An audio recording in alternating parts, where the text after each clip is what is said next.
करायचं स्मरण. जय जय रघुवीर समर्थ. श्री समर्थ कृपेने एक सुंदर असा बोध, एक सुंदर असं श्रवण आपल्याला प्राप्त झालेलं आहे. या श्रवणाच्या माध्यमातून उत्तमाचं सामर्थ्यसुद्धा समर्थांनी प्राप्त करून दिलेलं आहे. बघा प्रत्यक्षपणे भाग कसा दिलेला आहे, नक्कीच श्रवण करूया. समर्थ म्हणाले, आपल्या आयुष्यामध्ये, आपल्या जीवनात कोणत्या लोकांना सर्वात जास्त किंमत द्यावी, कोणत्या लोकांच्या सोबत राहणं आपल्याला गरजेचं आहे. त्यामुळे आपलं आयुष्य उत्तम प्रकारे बदलून जाईल. समर्थ म्हणाले, पहावे आपणासी आपण. आपल्या हलव्या मनातील चांगुलपणा बघा, प्रत्यक्षपणे ज्या चांगुलपणाचा कोणी गैरफायदा करत असेल तर आपण स्वतःला बदललं पाहिजे. एकही संधी आपण सोडता कामा नये. आपलं मन पाहून लोक गैरफायदा उचलतात.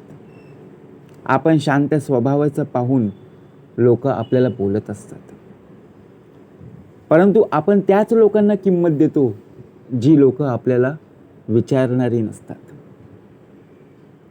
कारण स्पष्ट बोलून खरी परिस्थिती मांडणारी जी व्यक्ती आहे ना, त्या लोकांना प्रत्यक्षपणे बाजूला सारायचं.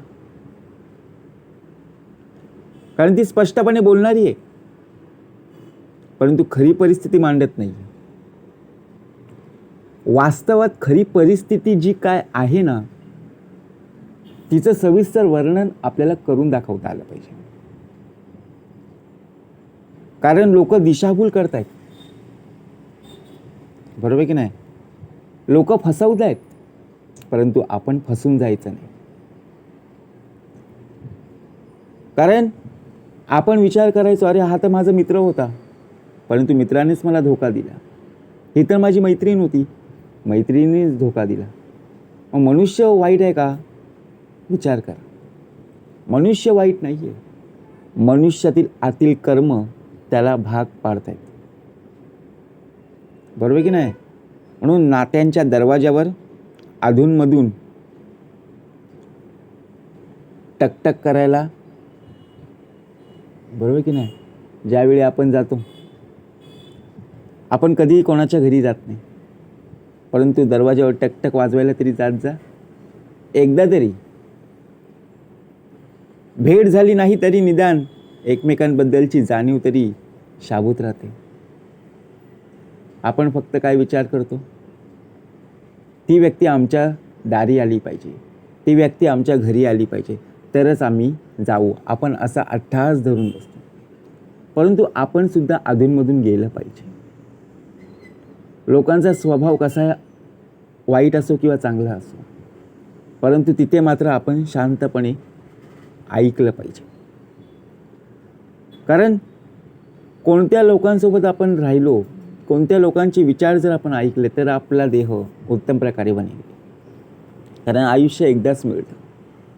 आपण कधी कोणाशी भांडत नाही, कधी कोणाशी वाद करत नाही, तरीसुद्धा आपण आपल्या नातेवाईकांशी बोलत नाही. असं का होतं? बघा, प्रत्येकाच्या घरामध्ये असं पाहायला मिळतंच. असं कुठलंही घर नाही आहे. कारण का माहिती आहे? कारण आपल्याला स्वभाव कोणाचा पटत नाही. कोणाला काही जास्त मिळालं तर न मिळणाऱ्या माणसाला सुद्धा दुःख होत असतं. म्हणून त्यातून दुसऱ्यांच्या चुका शोधून तिसऱ्याला सांगण्यात आपलं आयुष्य व्यर्थ जात असतं. दुसऱ्यांच्या चुका झाल्या की आपण तिसऱ्याला सांगत असतो, याचं असं झालं, त्याचं तसं झालं, संपूर्ण आयुष्य निघून जातं. त्याऐवजी आपल्यामध्ये जे काही गुण आहेत, जे काही दोष आहेत, ते सुधारण्यात आपला वेळ खर्च केला पाहिजे. तिथे आपण वेळ घेत नाही. आपण सरळपणे सांगतो, अरे मला वेळ नाही आहे, परंतु त्या वेळेतच आपला मूळ स्वभाव आपला बदलला पाहिजे. कारण जगासारखं जगताना मनाला त्रास होतो, परंतु मनासारखं जगताना जगाला त्रास होतो. मग आता जगायचं तरी कसं? जगासारखं का मनासारखं? लोक जगत आहेत तसे आपण जर जगायला गेलो तर मनाप्रमाणे होत नाही, परंतु मनाप्रमाणे जगायला गेलो तर जगातल्या लोकांना आवडत नाही. कारण वारंवार संधी देऊनही विश्वास गमावलेलं नातं हे राख जे असते ना त्यासारखं असतं. कारण आयुष्य एकदाच आहे. स्वतःला इतकं मजबूत बनवा ना की आयुष्यातल्या सगळ्यात कठीण काळातही तुमचा संयम ढळता नाही पाहिजे. आता विचार करा, आयुष्यात खूप माणसं भेटतात, पण काही व्यक्ती असे असतात जी मनात जागा घेतात आणि देतात. हीच माणसं जीवनाचा गोड अर्थ सांगत असतात. आपले काही अशी माणसं असतात जीवाभावाची असतात. आपल्या सुखदुःखाला ती हजर राहत असतात. परंतु काही माणसं अशी असतात जे आपल्या सुखालाच फक्त येत असतात, दुःखाला कोणीही येत नाही. म्हणून या जगात प्रत्यक्षपणे जीवन जगत असताना आपण कोणत्या लोकांसोबत राहणं गरजेचं आहे हे पाहिलं पाहिजे. आयुष्यात अनेक प्रकारची माणसं भेटतील हो, परंतु जीवन जगत असताना कर्माचं गणित हे खूप साधं आहे. आपण शाळेमध्ये गेलो, गणित शिकलो, बेरीज वजाबाकी गुणाकार भागाकार, परंतु ज्याला समजून घ्यायचं असतं त्याला न सांगता सगळं काही समजतं. पण ज्याला समजूनच घ्यायचं नसतं त्याला लाख सांगितलं तरी कधी समजणार नाही. कारण बघा, कोणाला किती महत्त्व द्यायचं, कोणाला महत्त्व द्यायचं नाही हे आपल्याला समजतं. कारण समजून घ्यायचं असतं ना.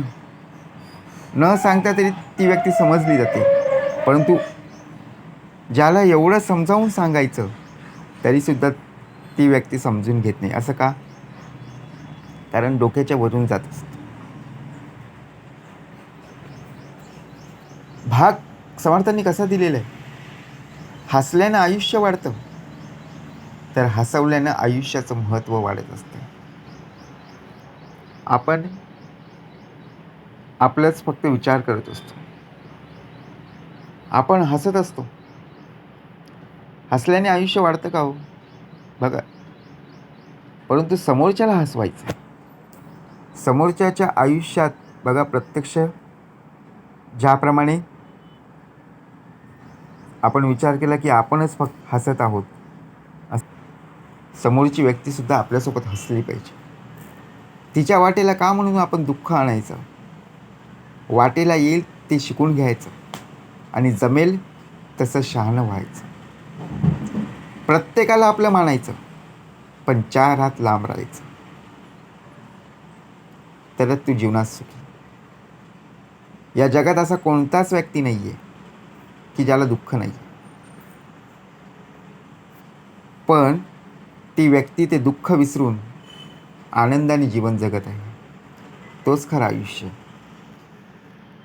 आयुष्याची खरी शिदोरी जर आपण पाहायला गेलो तर आपल्या माणसांमध्ये राहून परकेपणाचा भास होण्यापेक्षा एकटेपणा स्वीकारलेला केव्हाही योग्य. आपण आपल्या मित्रांसोबत असतो, परंतु शेवटी परकपणा वाटतं. आपल्याला कोणी विचारत नाही, आपण तिथे गेल्यावर आपल्याशी कोणी बोलत नाही. मग त्यापेक्षा एकटेपणा स्वीकार ना. एकटेपणाने विचार कर, एकटेपणाने जीवन जग. आयुष्यात खूप मोठा विषय. कारण विरोधक तयार करण्यासाठी मारामारी करावी लागत नाही. तुम्ही चांगलं कार्य करू लागला की आपोआप विरोधक तयार होतात. कोणी सांगायला येत नाही मी तुझा विरोधक होणार आहे. तुम्ही चांगलं कार्य करा, तुमच्यासमोर अनेक विरोधक उभे राहतील, कारण तुम्हाला पुढे जाऊ देणार नाही. परंतु तुम्ही वाईट करा, बघा, प्रत्यक्षाने विरोधक उभे राहणार नाही, उलट तुम्हाला पुढे जाण्यास प्रोत्साहन करते. परंतु तो कुठे अडकतोय याकडे मात्र सर्वांचं लक्ष असतं. बरोबर आहे की नाही? म्हणून ज्या प्रकारे आपलं कर्म हे उत्तमाचे असते, प्रगती अशी करा, काम असं करा, फक्त आपल्याच लोक नाही तर संपूर्णपणे आपल्या गावातील असो किंवा शहरातील माणसं असतो, संपूर्णपणे आपल्यावर बघा माणसं जळत असतात. त्याप्रमाणे आपण आपलं कार्य केलं पाहिजे. ज्या व्यक्तीला तुमच्यातल्या नात्यांची किंमत नाही ना, अशा व्यक्तीला पूर्ण आदराने सोडून दिलं पाहिजे.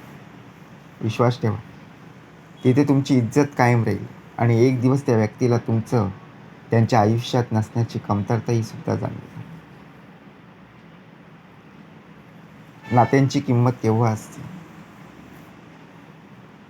आपण जर विचार केला, जिथे तुम्ही चुकीचं नसाल तिथे बरोबर असण्याचं अट्यापिटा अजिबात करू नका. आपण काय करतो, अरे मी बरोबर बोललोय, मी चुकीचं बोललेलोच नाही, असं आपण बोलत असतो. परंतु आपल्याला माहिती आहे ना आपण बरोबर बोललेलो आहोत. कारण वेळ आणि भगवंत परमेश्वर सगळं काही जगासमोर आणत असतो. सत्याला उशीर लागतो. सत्य समोर मांडायला प्रत्यक्षपणे बघा हिंमत लागते, परंतु शेवटी सत्याचाच विजय होतो. म्हणून तिथे कधी कमी पडायचं. सत्याची बाजू आपल्या बाजूने असली पाहिजे आणि यशाचं डोंगर हे नेहमी सुंदर आणि रेखीव दिसतात. पण तिथपर्यंत जाण्यासाठी केलेला प्रवास हा कधी सोपा नसतो. यशाचा डोंगर आणि प्रत्यक्ष जर पाहायला गेलो, ज्या स्त्रीला घरातील आर्थिक परिस्थितीची चांगल्या प्रकारे जाणीव असते, तिच्या संसाराला कधीच काही कमी पडत नसतं. आता संसारामध्ये जर पाहायला गेलो, पुरुष आणि स्त्री, त्याचप्रमाणे आर्थिक परिस्थिती प्रत्येकाला जाणवत असते, प्रत्येकाला अडचण येत असते. परंतु समजून जर घेतली तर नक्कीच संसारामध्ये कधी कमी पडणार नाही. काय घ्यावं, काय नको घ्यावं, काय आपलं उपयोगी आहे हे समजून जर घेतलं तर आर्थिक अडचणसुद्धा भासणार नाही. म्हणून स्वतःच्या घरात वाकून बघायला वेळ नसतो, परंतु दुसऱ्यांच्या घरात काय शिस्त आहे हे मात्र डोकावून पाहण्याची आपली सवय असते. ती आपण बदलली पाहिजे. आपण सुखी, परंतु आपण दुसऱ्यांच्या घरामध्ये वाकून वाकून पाहतो, त्यामध्ये काहीच मिळत नाही. त्यामध्ये फक्त आपल्याला काय मिळत असतं? आनंद मिळत असतो. परंतु स्वतःच्या घरामध्ये जेवढं आहे त्यामध्ये जर तू सुखी राहिलास ना, तर मात्र या जीवनामध्ये तू सुखी राहशील. म्हणून समर्थांनी उत्तमाचा बोध प्राप्त करून दिला की फक्त याच लोकांना महत्त्व द्या. जी लोक तुमची निंदा करतायत ना, त्यांच्याशी जवळीक साधा. कारण का? त्याच निंदेमुळे आपल्याला पुढे जाण्याचा मार्ग मिळत असतो. स्वार्थासाठी आपण कधीही पुढे जाण्याचा प्रयत्न करू नका. आपण आपला स्वार्थ, अभिमान, प्रत्यक्षपणे अहंकार बाजूला ठेवा. गर्वाने कधी जगू नका. समोरच्या व्यक्तीकडे काय आहे हे पाहण्यापेक्षा आपल्याकडे जेवढं आहे त्यामध्ये समाधानी असणं खूप गरजेचं आहे. म्हणून आपला मित्रपरिवार असो, नातेवाईक असो, गरीब असो किंवा श्रीमंत असो, कोणत्या व्यक्तीला किती महत्त्व द्यायचं आहे, कोणत्या व्यक्तीला आपल्या जीवन जगण्यामध्ये स्थान प्राप्त करून द्यायचं आहे, पहावे आपणासी आपण. जय जय रघुवीर समर्थ.